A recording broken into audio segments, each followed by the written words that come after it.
Project 1.3, a counting circuit. Part A, button input. This circuit controls electricity flow using NAND logic and demonstrates how the NAND gate works. It consists of a 10 kilo ohm resistor, a NAND gate, a blue LED, and a push button. When the button is not pressed, the NAND gate outputs a high signal, and the LED stays off because there is no voltage difference. When the button is pressed, the NAND gate outputs a low signal, allowing current to flow through the LED and making it light up.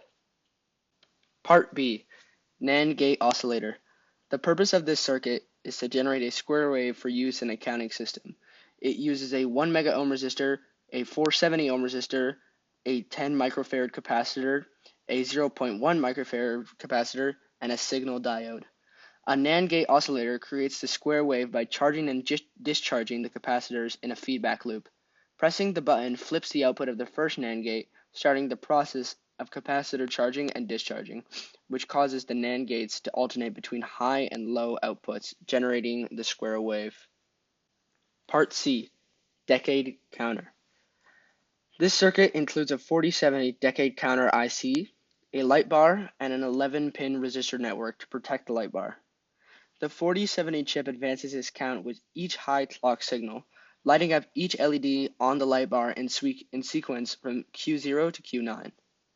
This chip also has a function where it can slow down the square wave by 10 times using the divide by 10 output pin. Part D, decimal counting up/down counter. The purpose of this circuit is to demonstrate the function of the 4510 decade counter chip. The circuit uses the 4510 chip along with 4 yellow LEDs and resistors to visually show the counting process. Unlike the 4017, which outputs single values, the 4510 provides binary coded decimal (BCD) outputs, making it more suitable for future use with a 7-segment display. The clock signal is slowed down using the divide by 10 output from the 4070 chip or 4017 chip, making it easier to observe the counting process. Part E, binary counting decimal decoder IC. The purpose of this IC is to decode the BCD signal from the 4510 decade counter for use with a 7-segment display.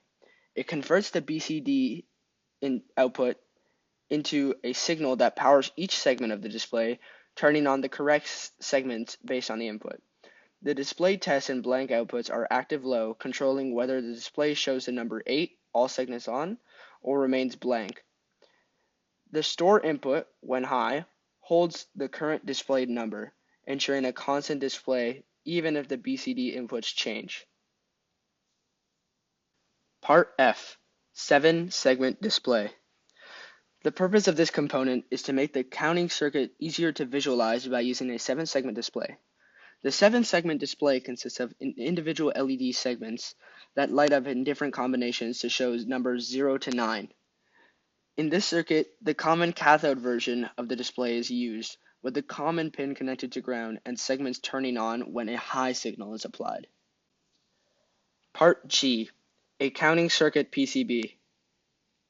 The purpose of the PCB is to present the circuit in a clean, organized manner, making it easy to understand. The PCB design requires soldering chip seats instead of directly soldering the ICs, as ICs are sensitive to heat and can be damaged easily. Additionally, the terminal block needs to be soldered to the bottom of the PCB to ensure it connects properly to the battery inside the case. Part H, a counting circuit PCB case. The purpose of this component is to securely hold the PCB and a 9-volt battery in place. The case includes a designated space for the battery, and electrical tape is used to prevent short circuits between the battery exterior and the solders on the bottom of the PCB. Once the battery and PCB are placed, screws are used to attach the PCB to the case.